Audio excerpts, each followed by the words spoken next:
Assalamualaikum warahmatullahi wabarakatuh. Yang terhormat, Bapak Profesor Dr. Haji Munirul Abidin Magister Agama, selaku dosen pengampu mata kuliah Sejarah Peradaban Islam. Perkenalkan, saya Salsa Izatil Ummah dengan NIM 2406031100019. Di sini saya akan menjelaskan hasil tugas ujian tengah semester mata kuliah Sejarah Peradaban Islam. Untuk soal yang pertama, jelaskan tujuan mempelajari mata kuliah Sejarah Peradaban Islam dalam konteks pembentukan identitas keislaman dan penguatan wawasan sejarah. Jawabannya, tujuan mempelajari mata kuliah Sejarah Peradaban Islam yaitu diantaranya yang pertama untuk mengetahui asal-usul hazanah.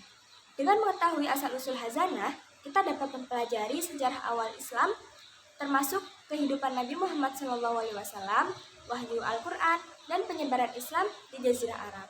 Jadi kita akan mengetahui lebih luas lagi tentang sejarah-sejarah Islam. Yang kedua, agar kita bisa memilih dan memilah mana aspek sejarah yang perlu dikembangkan dan aspek sejarah yang tidak perlu dikembangkan. Contohnya, aspek-aspek yang perlu dikembangkan yaitu perkembangan Islam awal, perkembangan ilmu pengetahuan, dan peradaban Islam klasik. Sementara itu, aspek-aspek yang tidak perlu dikembangkan mungkin termasuk detail-detail sejarah yang tidak signifikan dan spekulasi atau mitos yang tidak didukung oleh sumber-sumber yang kredibel. Tujuan yang ketiga, agar siswa mampu berpikir secara kronologis. Untuk soal yang kedua, jelaskan secara ringkas bagaimana proses dakwah Rasulullah SAW di Mekah serta strategi yang digunakan selama periode Mekah. Jawabannya, Rasulullah SAW berdakwah di Mekah secara bertahap. Yang pertama, Rasulullah berdakwah dilakukan secara diam-diam atau sembunyi di lingkungan keluarga dan sahabatnya. Nah, dakwah Rasulullah ini yang pertama diterima oleh istrinya, yaitu Siti Khadijah. Yang kedua, diterima oleh sepupunya atau anak dari pamannya, yaitu Ali bin Abi Thalib. Kemudian yang ketiga, diterima oleh anak angkatnya, yaitu Zaid bin Haritsah. Dan yang terakhir, diterima oleh sahabat dekatnya, yaitu Abu Bakar As-Siddiq. Tetapi, melalui Abu Bakar As-Siddiq ini, banyak sahabat-sahabat Nabi yang lain yang masuk dalam agama Islam. Di antaranya, Utsman bin Affan, Zubair bin Awam, Sa'ad bin Abi Waqqas, Abdurrahman bin Auf, Talha bin Ubaidillah, Abu Ubaidah bin Jarrah, serta beberapa budak dan fakir miskin. Dakwah ini berlangsung selama 3 tahun. Kemudian yang kedua, dakwah kepada keturunan Abdul Muthalib. Hal ini dilakukan setelah turunnya wahyu ketiga, yaitu surat Asy-Syu'ara ayat 214.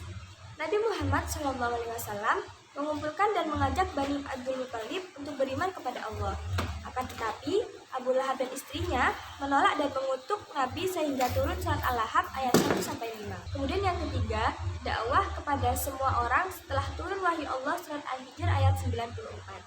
Pada tahap ini, Nabi Muhammad berdakwah secara terang-terangan yang menyeru kepada masyarakat supaya beriman kepada Allah Subhanahu wa taala dan memeluk agama Islam. Dari dakwah inilah pengikut Nabi bertambah banyak. Melihat pengikut Nabi semakin hari semakin banyak, kaum Quraisy mulai menghalangi dakwah Nabi Muhammad SAW. Kemudian strategi dakwah yang dilakukan Rasulullah selama periode di Mekah, yaitu yang pertama dakwah bilhal, yang kedua pembentukan kader dakwah, dan yang ketiga dakwah secara terencana. Untuk soal yang ketiga, sebutkan dan jelaskan perubahan-perubahan penting yang dilakukan Rasulullah SAW dalam dakwahnya di Mekah, baik dari sisi pendekatan maupun isi pesan dakwahnya. Jawabannya, dalam dakwahnya di Mekah, Rasulullah SAW melakukan beberapa perubahan penting, baik dalam pendekatan maupun isi peran dakwahnya.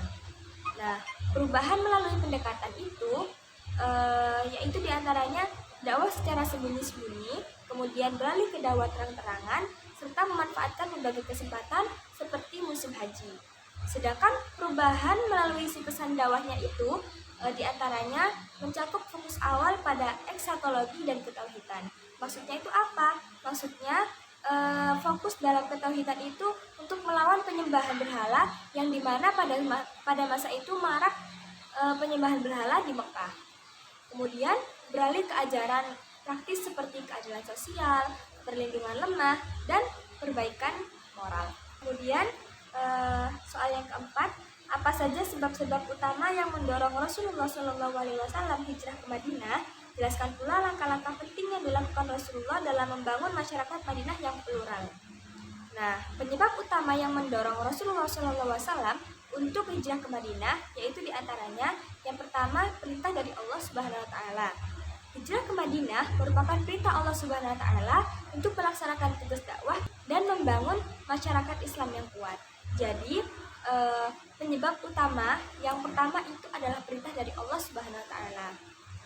Jadi Allah memerintahkan Nabi Muhammad untuk berhijrah ke Madinah. Kemudian yang kedua, serangan dan gangguan kaum kafir Quraisy. Kaum Quraisy di Mekah menolak ajaran Islam dan melakukan berbagai siksaan serta penganiayaan terhadap umat Islam, termasuk Nabi Muhammad SAW. Maka dari itu, sebab dari serangan kaum Quraisy tadi, Rasulullah berpindah atau berhijrah ke Madinah untuk menghindari siksaan atau penganiayaan dari kaum Quraisy tersebut. Kemudian yang ketiga, melanjutkan dakwah dan memperkuat Islam. Hijrah ke Madinah adalah langkah strategis untuk melanjutkan dakwah dan memperkuat ajaran Islam serta membangun masyarakat Islam yang beradab dan berdaulat. Kemudian yang keempat itu adanya Bait Aqabah. Sebelum hijrah, Rasulullah SAW telah melakukan perjanjian atau yang dinamakan Bait Aqabah dengan penduduk Madinah yang menjamin dukungan dan perlindungan yang aman bagi beliau dan kaum muslimin. Jadi sebelum adanya Bait Aqabah itu, sebelum hijrah, Rasulullah SAW itu melakukan perjanjian dengan masyarakat di Madinah. Rasulullah setelah nyampe di Madinah, beliau disambut dengan baik oleh masyarakat Madinah. Maka dari itu Rasulullah berhijrah ke Madinah. Kemudian langkah-langkah penting yang dilakukan Rasulullah SAW dalam membangun masyarakat Madinah yang plural antara lain yang pertama membangun Masjid Nabawi. Masjid Nabawi menjadi pusat kegiatan dakwah, pendidikan, dan tempat pertemuan umat Islam. Masjid ini menjadi simbol persatuan dan tempat untuk membangun masyarakat yang beradab. Jadi pertama kali yang dilakukan oleh Rasulullah yaitu membangun Masjid Nabawi. Kemudian yang kedua, mempersaudarakan kaum Muhajirin dan Ansor. Rasulullah SAW mempersatukan kaum Muhajirin atau orang-orang yang hijrah dari Mekah dan kaum Ansor, orang-orang Madinah yang membantu kaum Muhajirin. Persaudaraan ini bertujuan untuk menghilangkan perbedaan sosial dan ekonomi serta membangun rasa kebersamaan dan solidaritas di antara mereka. Jadi tujuannya atau langkah yang kedua itu Rasulullah mempersaudarakan antara kaum Muhajirin dan kaum Ansor. Jadi awalnya itu kaum Muhajirin dan kaum Ansor itu ada beberapa selisih. Tapi kemudian setelah Rasulullah datang untuk berhijrah, kaum Muhajirin dan Ansor didamaikan oleh Rasulullah. Kemudian yang ketiga, membuat Piagam Madinah. Piagam Madinah adalah perjanjian yang mengatur hubungan antara umat Islam, Yahudi, dan kelompok lain di Madinah. Piagam ini menjadi dasar hukum dan aturan bersama yang menjadi hak-hak semua warga Madinah. Kemudian soal yang kelima, jelaskan model-model pemilihan kepemimpinan pada masa Khulafaur Rasyidin dan sebutkan capaian-capaian penting masa Khalifah Abu Bakar, Umar bin Khattab, Utsman bin Affan, dan Ali bin Abi Thalib. Jawabannya, pada masa Khulafaur Rasyidin, pemilihan pemimpin atau khalifah didasarkan pada beberapa model yang umumnya melibatkan musyawarah dan penunjukan oleh pemimpin sebelumnya. Nah, model-model ini mencakup yang pertama itu pemilihan secara aklamasi. Kemudian yang kedua, penunjukan melalui musyawarah. Dan yang ketiga, penunjukan oleh khalifah sebelumnya. Nah, maksudnya yang pertama tadi pemilihan secara aklamasi. Pemilihan secara aklamasi dicontohkan pada pengangkatan Abu Bakar As-Siddiq sebagai khalifah pertama. Pemilihan ini berdasarkan pada kesepakatan dan kepercayaan terhadap Abu Bakar. Jadi Abu Bakar dipilih secara aklamasi oleh para sahabat, baik kaum Muhajirin maupun kaum Ansor di Saqifah Bani Sa'idah di Madinah. Nah, jadi Abu Bakar itu dipilih melalui proses aklamasi tadi oleh para sahabat di Madinah. Kemudian yang kedua tadi penunjukan melalui musyawarah terbatas atau biasa disebut asyura. Nah, contohnya pada pemilihan Utsman bin Affan. Jadi sebelum Umar bin Khattab meninggal, beliau menunjuk 6 orang untuk berkumpul, yaitu diantaranya Ali bin Abi Thalib, Utsman bin Affan, Zubair, Talha, Sa'ad, dan Abdurrahman untuk melakukan musyawarah dan memilih penggantinya Umar bin Khattab.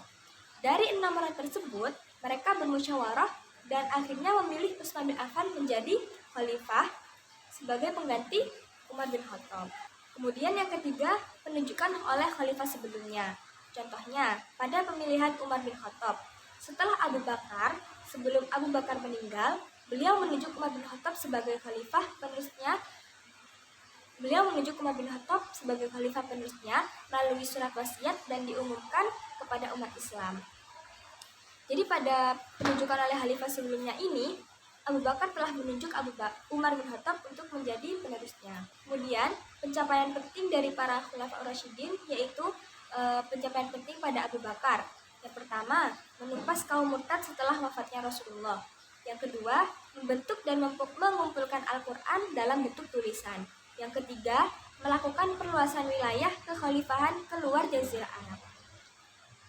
Kemudian, pencapaian penting Umar bin Khattab. Yang pertama, mendirikan lembaga pendidikan dan kajian Al-Quran. Yang kedua, memperluas wilayah kekhalifahan. Yang ketiga, menetapkan sebagai pusat kajian Al-Quran dan ilmu fikih. Dan yang terakhir, menetapkan kalender Hijriah. Kemudian, pencapaian penting Utsman bin Affan. Yang pertama, menyusun dan mengumpulkan Al-Quran dalam satu mushaf. Yang kedua, memperluas wilayah kekhalifahan hingga ke Afrika Utara. Yang ketiga, membentuk angkatan laut yang kuat. Kemudian, pencapaian penting Ali bin Abi Thalib. Yang pertama, meneruskan perjuangan dakwah dan syiar Islam. Yang kedua, membantu dalam pembangunan dan pengembangan peradaban Islam. Soal yang keenam, apa penyebab utama terjadinya perang sifil? Jelaskan apa itu peristiwa tahkim, siapa saja yang terlibat, dan dampak negatif apa yang muncul pasca tahkim tersebut terhadap umat Islam. Jawabannya, penyebab utamanya ialah karena perbedaan pendapat antara Ali bin Abi Thalib dan Muawiyah bin Abi Sufyan mengenai permasalahan pembunuhan Utsman bin Affan. Jadi ada penentangan antara Ali bin Abi Thalib dan Muawiyah bin Abi Sufyan. Sedangkan peristiwa tahkim adalah perundingan yang terjadi setelah perang Siffin antara Ali bin Abi Thalib dan Muawiyah bin Abi Sufyan. Perundingan ini bertujuan untuk menyelesaikan perselisihan tadi, namun malah memicu perpecahan dan lahirnya aliran-aliran baru dalam agama Islam. Contohnya Khawarij, Syiah, dan yang lainnya. Yang terlibat dalam peristiwa ini diantaranya yaitu Ali bin Abi Thalib, Muawiyah bin Abi Sufyan, Abu Musa al-Asy'ari, dan Amr bin As. Dampak negatifnya, yang pertama terjadi perpecahan umat Islam. Yang kedua, munculnya ilmu kalam, dan yang terakhir, sikap yang lebih radikal. Soal yang ketujuh, jelaskan sebab-sebab munculnya khilafah Bani Umayyah dan siapa raja pertamanya. Sebutkan 3 perbedaan pokok sistem pemerintahan Bani Umayyah dengan masa Khulafaur Rasyidun. Jawabannya, khilafah Bani Umayyah muncul setelah terbunuhnya Ali bin Abi Thalib dan digantikan oleh anaknya yang bernama Hasan bin Ali, yang kemudian menyerahkan kekuasaannya kepada Muawiyah bin Abi Sufyan. Pendiri dari khalifah Bani Umayyah ini adalah Muawiyah bin Abi Sufyan. Kemudian, 3 perbedaan antara Bani Umayyah dan Khulafaur Rasyidin. Yang pertama itu sistem pemerintahannya. Kalau Bani Umayyah menerapkan sistem monarki atau secara turun-temurun. Jadi, pemerintahannya nanti dilakukan secara turun-menurun. Sedangkan Khulafaur Rasyidin menggunakan sistem demokratis berdasarkan musyawarah dan pilihan. Kemudian perbedaan yang kedua yaitu keadilan sosial. Bani Umayyah lebih cenderung memprioritaskan kepentingan keluarga dan golongan tertentu, sedangkan Khulafaur Rasyidin lebih fokus pada keadilan sosial dan kesejahteraan seluruh umat. Kemudian perbedaan yang ketiga itu adalah perilaku khalifah. Kalau Bani Umayyah itu lebih cenderung berperilaku yang seperti penguasa yang otoriter dan suka bersikap mewah, sedangkan Khulafaur Rasyidin dikenal dengan perilaku yang lebih sederhana dan selalu berupaya menjalankan perintah atau pemerintahan dengan adil dan sesuai dengan ajaran agama Islam. Kemudian yang kedelapan, pada masa pemerintahan siapa Khilafah Bani Umayyah mencapai masa keemasannya? Sebutkan minimal 3 capaian penting dalam bidang politik, administrasi, dan ekspansi wilayah. Jawabannya, masa puncak pemerintahan Daulah Umayyah berlangsung selama 30 tahun, yaitu pada masa Abdul Malik bin Marwan pada tahun 685 sampai 705 Masehi dan putranya yang bernama Walid bin Malik pada tahun 705 sampai 715 Masehi. Jadi, puncak kejayaannya Bani Umayyah itu berlangsung selama periodenya Abdul Malik bin Marwan dan Walid bin Malik. Nah, pencapaian penting dalam bidang politik. Yang pertama itu pembentukan sistem pemerintahan yang terpusat. Yang kedua, penggunaan bahasa Arab sebagai bahasa resmi pemerintahan. Yang ketiga, penggunaan dinar dan dirham sebagai mata uang resmi. Pencapaian penting dalam bidang administrasi. Yang pertama, membangun dinas pos. Yang kedua, pengangkatan hakim sebagai pembantu negara. Yang ketiga, peningkatan pemahaman hukum Islam. Pencapaian penting dalam bidang ekspansi wilayah. Yang pertama, penguasaan sebagian besar wilayah semenanjung Arab. Yang kedua, penguasaan wilayah di Afrika Utara. Yang ketiga, penguasaan wilayah di Spanyol Andalusia. Soal yang ke-9, sebutkan dan jelaskan faktor-faktor yang menyebabkan keruntuhan khilafah Bani Umayyah. Jelaskan pula peran oposisi politik dalam proses keruntuhan tersebut. Jawabannya, faktor-faktor keruntuhan Bani Umayyah itu yang pertama, ketidakmampuan para khalifah. Jadi, hal ini terlihat pada khalifah-khalifah sesudah Hisham. Mereka tidak mampu menjadi khalifah karena kebejatan moral. Mereka lebih menghabiskan waktu untuk berhura-hura daripada mengurus negara.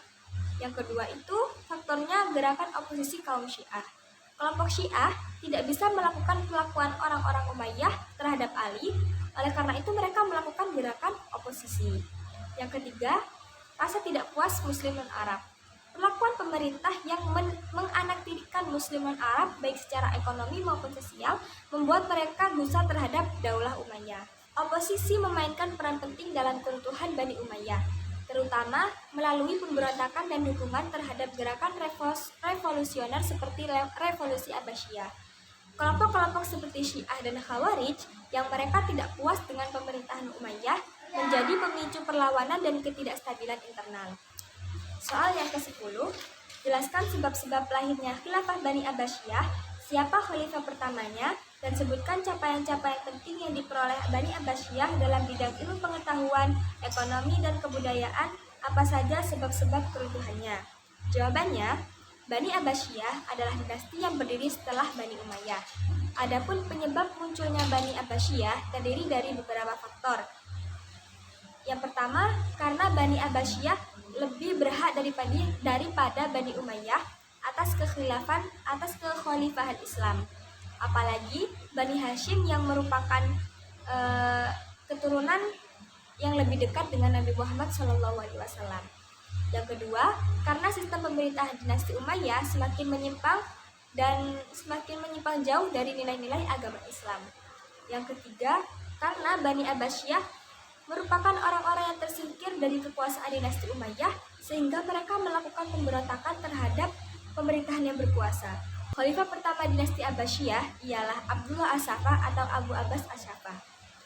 Pencapaian penting dinasti Abbasiyah yang pertama itu pada ilmu pengetahuan, diantaranya Baitul Hikmah, menerjemahkan karya ilmiah, perkembangan ilmu-ilmu keislaman, munculnya tokoh-tokoh ilmuwan. Kemudian pada bidang ekonomi, yaitu ada pengembangan perdagangan, sistem sentralisasi keuangan. Kemudian pada bidang kebudayaan ada perkembangan seni sastra, Baghdad sebagai pusat kebudayaan dan perkembangan bahasa Arab. Keruntuhan Bani Abbasiyah disebabkan oleh beberapa faktor, baik internal maupun eksternal. Faktor internalnya meliputi yang pertama, lemahnya kepemimpinan. Yang kedua, munculnya dinasti-dinasti kecil yang memerdekakan diri. Yang ketiga, kemerosotan ekonomi. Dan yang terakhir, munculnya aliran-aliran sesat serta fanatisme keagamaan. Sementara faktor eksternal itu ada dua, yaitu serangan dari pasukan salib dan serangan Mongol.